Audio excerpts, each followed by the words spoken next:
his first, will be at the Royal Rumble, returning as a fan favorite, which is something I'm really looking forward to. You have Chris Jericho returning 16 years later to save the WWE. The New Day are obviously going to want to become champion. They are in the Royal Rumble as well. You have the Big Show, who was the first wrestler, the inaugural one to announce, and he wants to be number one in the match. Not forgetting about that, the four Wyatt family members, even Braun Strowman and Bray Wyatt, want to be in this match. Obviously, the Demon Kane will be in there at some point, given the record that he set in the Royal Rumble match, which stood for years before it was broken by Reigns just last year with over 12 or 13 eliminations to Kane's 11 or 12. So there are so many names that could be in this Royal Rumble match who have probably a better chance of winning than what Reigns does. And I'm saying this, yes, because I really haven't really been the biggest Roman Reigns fan and or supporter, although I know Reigns is his fans out there. You really can't get your hopes up because the chances of him winning this match aren't that great, especially when you have a match like Triple H and Reigns, which has been talked about for months, and it doesn't really make sense to me seeing Triple H win the match, which obviously would be the outcome because Triple H has had a loss record established over the last number of years. That number of times that he's lost over the number of years really stands out, and to me, having Triple H be champion in the fall of this match with a victory, which is obviously what will be the fallout of the Roman Reigns Triple H match, makes no sense to me whatsoever, and it doesn't need to happen. By no means does Triple H need to be a 14-time champion. He does not need that. He's done everything there is for him to have done in his legendary career. He's established himself as a legend, a future Hall of Famer.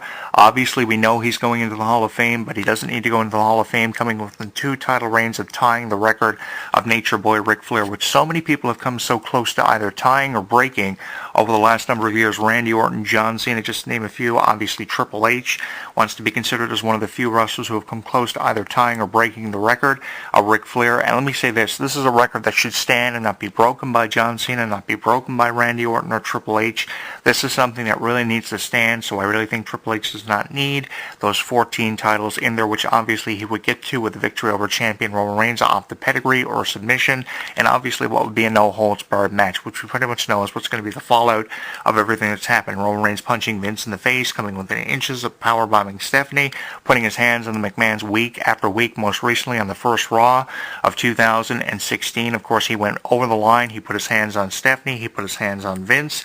And as a result, we have the Royal Rumble this year being for the championship again. I think it really goes with a lot of desperation from WWE because they know they're this close to WrestleMania, and I really think they're scared to death of what the ratings are going to look like for this year's WrestleMania. That's why they're putting the title on the line for the Royal Rumble this year. Obviously, they have something big planned for Fastlane, the final pay-per-view on the road to WrestleMania this year. The last pay-per-view, they'll have a chance of trying to create anything in the way of storylines going into WrestleMania. And looking at this year's WrestleMania card with the number of names that are on the show in comparison to big names that we've seen headline WrestleMania over the years, we're not going to have Sting this year, obviously, because of the neck injury. We're not going to have Seth Rollins because of the knee injury, and we're not going to have Randy Orton and Sin Cara because of shoulder injuries, which sometimes take longer to rehabilitate from than ever given credit for.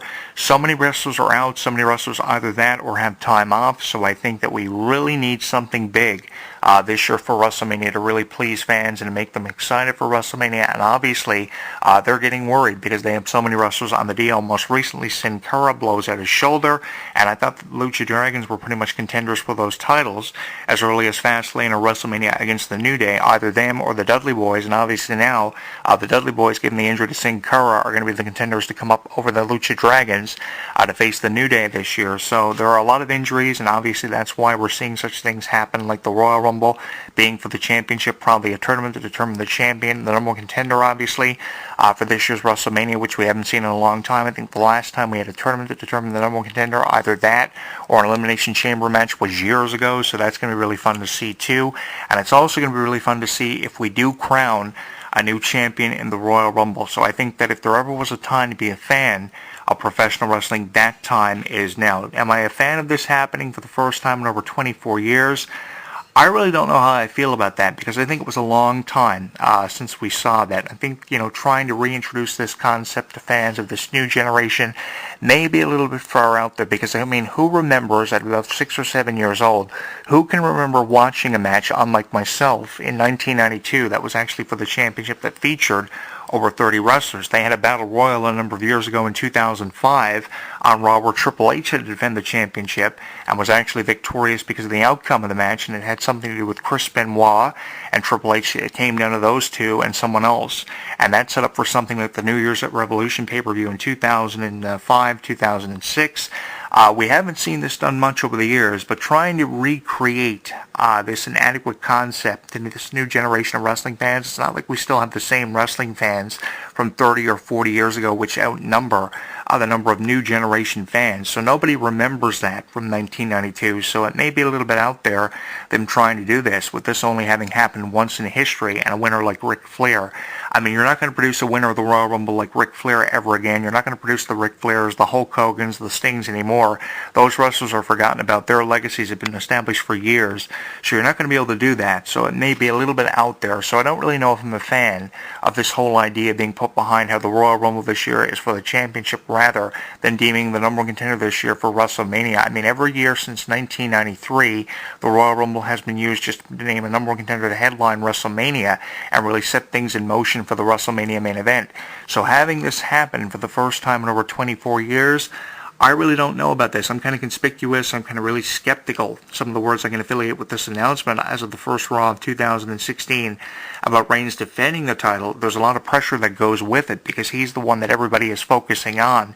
Everybody is wondering if he's going to be able to pull this off. It's an interesting concept. Will he win or will he lose? Will he be able to survive?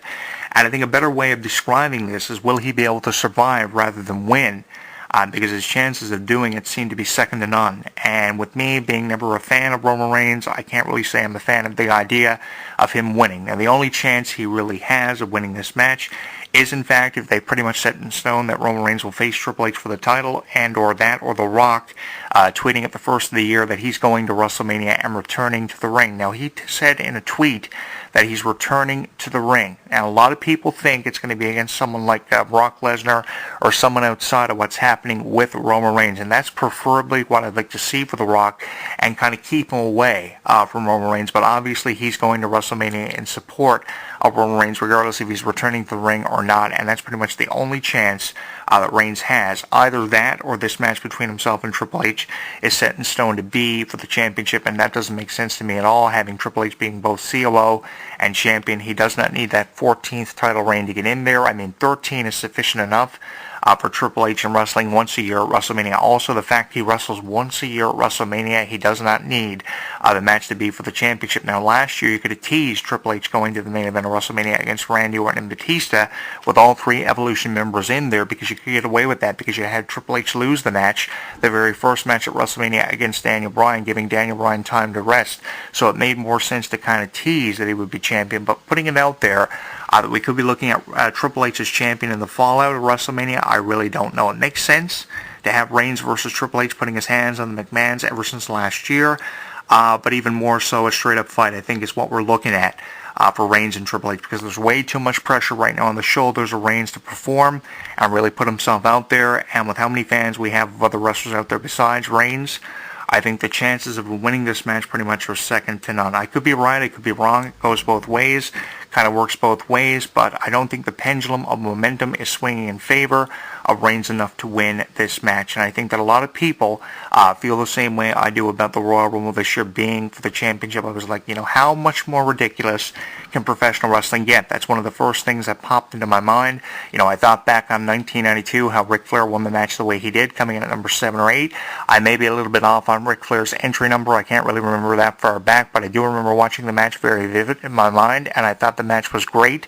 But it's been too long since we've seen anything like this, so I don't think it needs to be happening in 2016. 1992 is a different case. When you're talking about 24 years ago, I mean, you could have gotten away with that as a promoter if you were Vince McMahon. It sounded great in 92 to put the title on the line, but does it sound as infamous putting the title on the line 24 years later in the Royal Rumble match? I really don't know. If anything, we're looking at Mick Foley this year of 26 through 28 days, and Roman Reigns dropping the title, unfortunately. And I hate to burst the bubble of every Roman Reigns fans out there. And I think that Roman Reigns definitely has a lot of criticism thrown his way a lot of the time, notwithstanding the incredible year he had in 2015, winning last year's Royal Rumble, going to WrestleMania against Brock Lesnar, defeating Bray Wyatt at Hell in a Cell, winning the championship tournament at Survivor Series, and winning the title at the end of the year, coming within inches of also winning the Money in the Bank briefcase. An outstanding year for Roman Reigns, so I think everything needs to really fall apart for Reigns now in 2016, because it happens to the best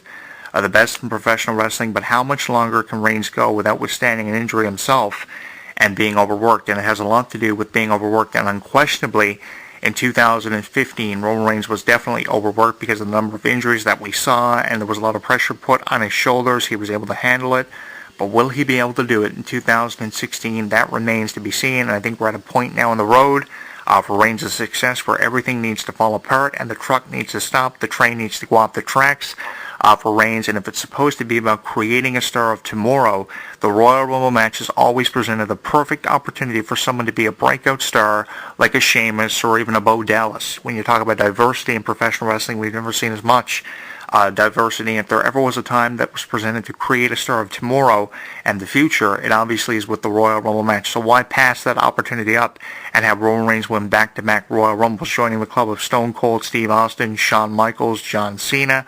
So many people have done it over the years, but does Reigns willing to join that elite club of individuals? I really don't know. So I'm really not a fan, I guess you could say. I get away with saying that of the Royal Rumble this year being for the championship, even more so behind this whole idea being endorsed by WWE of Roman Reigns winning the Royal Rumble match and having history repeat itself. Numbers are definitely not in the favor of Reigns this year, and if anything, we're looking at another Mick Foley situation of 26 through 28 days, giving him one title defense and losing it as early as the Royal Rumble. I could be right or I could be wrong. We're just going to have to wait and see how it all plays out.